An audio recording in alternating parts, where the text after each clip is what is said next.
Artificial intelligence (AI) विभिन्न उद्योगों में एक बदलावी प्रक्रिया के रूप में सामने आया है, जिसमें जेनरेटिव सिस्टम जैसे चैट जीपीटी और मिडजर्नी ने दुनिया को चुराया। हालांकि इसके तेजी से आगे बढ़ने के साथ ही इसके उपयोग के प्रति भी अनिश्चितता है। फिर भी AI का एक और पहलू है जो हम सभी को लाभ पहुंचा सकता है। स्वास्थ्य सेवाओं में AI एक रोचक क्षेत्र है। सोचिए, एक AI सिस्टम जो मस्तिष्क संकेतों का विवरण कर सकता है, जो एक पैरालाइज्ड व्यक्ति को फिर से खड़ा होकर चलने की सक्षमता प्रदान करता है, या फिर एक और AI सिस्टम जो मस्तिष्क की तरंगे अंग्रेजी भाषा में अनुवाद कर सकता है। ये वैज्ञानिक फिक्शन की तरह लग सकता है, लेकिन ये संभवतः अभी भी हमारे पास है। जब AI चिकित्सा क्षेत्र से मिलता है तो ये शक्तिशाली परिणाम देता है। स्वास्थ्य सेवाओं में AI को शामिल करने से निगरानी, उपचार और मरीजों के प्रबंधन के तरीके में क्रांति आ सकती है। सुधारी गई निगरानी, व्यक्तिगत चिकित्सा और दवा खोज से लेकर अधिक दक्ष अस्पताल प्रबंधन तक AI की भविष्य संभावना लगभग असीमित है। इस विशेष एपिसोड में, जो 3 भागों में है, हम AI के स्वास्थ्य सेवाओं पर क्या असर हो सकता है, उसे जानने का प्रयास करेंगे। हम इसके संभावित लाभों के साथ साथ कुछ चुनौतियों को भी देखेंगे। AI से सहायता मिलने पर निदान प्रक्रिया में इसका उपयोग तेजी से और सटीक बनाता है। मशीन लर्निंग एल्गोरिदम वैज्ञानिक डेटा का विशेष विश्लेषण कर सकते हैं, जिसमें मेडिकल इमेजिंग, जेनेटिक जानकारी और बायोमार्कर्स शामिल हो सकते हैं।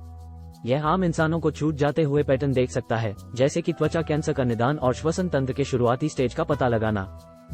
AI को स्वास्थ्य सेवाओं को व्यक्तिगत बनाने का भी पोटेंशियल है। विशाल मरीज डेटा का विश्लेषण करके ये विशिष्ट जीन परिवर्तन और रोग परिणामों के बीच संबंध पहचान सकता है। इससे नए जीन निर्दिष्ट चिकित्सा उपचार निकल सकते हैं, जिनसे विभिन्न बीमारियों वाले मरीजों को लाभ मिल सकता है। एक और एरिया जहां AI कमाल दिखा रहा है, वह है दवा खोज। बड़े डेटा सेट्स का विश्लेषण करके AI अभियांत्रिकी खोजी दवा प्रारंभिक चयन कर सकता है।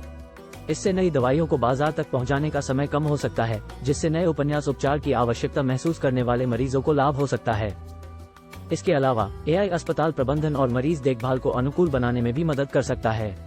मरीजों के आगमन, बेड भर्ती और स्टाफ के अनुसूचियों पर डेटा का विश्लेषण करके यह अस्पतालों को संसाधनों का अधिक समझदारी से वितरण करने में मदद करता है। इससे इंतजार करने का समय कम हो सकता है और मरीजों की संतुष्टि में सुधार हो सकता है। हालांकि AI के बावजूद भी इसमें कुछ चुनौतियां हैं। डेटा सुरक्षा और गोपनीयता के मामले में आपत्तिजनक चिंता है, क्योंकि यह अक्सर नेटवर्क पर आधारित होता है। हालांकि भविष्य में संयुक्त इंट्रानेट या ऑफलाइन AI सिस्टम भी हो सकते हैं, जो इस समस्या का समाधान प्रदान कर सकते हैं। दूसरी ओर, अभी तक AI को मानव निगरानी की आवश्यकता है, क्योंकि हम सभी जानते हैं कि ये तकनीक अभी शुरुआती चरण में है और ये गलतियों को कर सकता है, जिससे चिकित्सा उद्योग में गंभीर परिणाम हो सकते हैं। इसके अलावा विशेष रूप से किसी व्यक्ति के उपचार को विचार करते समय बीमारी के अलावा भी कुछ और विचार करने की आवश्यकता हो सकती है। कभी कभी सामाजिक, आर्थिक, सामाजिक और रोग इतिहास तत्वों का महत्व हो सकता है, और ये जानकारी AI के लिए पहुंचना कठिन हो सकता है। इस जानकारी को पकड़ने के लिए शायद नई डेटा एंट्री की आवश्यकता हो सकती है। अंत में, AI स्वास्थ्य सेवा उद्योग के लिए एक शक्तिशाली औजार है। इसमें रोमांचक संभावनाएं हैं, लेकिन जिम्मेदारी पूर्वक इसके चुनौतियों का सामना करना महत्वपूर्ण है। पर्ली जैसे निजी क्षेत्र के स्टार्टअप जो दंत स्वास्थ्य का प्रबंधन करते हैं, सरल लेकिन प्रभावी समाधान प्रदान करते हैं। भविष्य में AI और स्वास्थ्य सेवा के लिए इसकी संभावना सीमाहीन है, और हम इसे देखने के लिए बेताब हैं।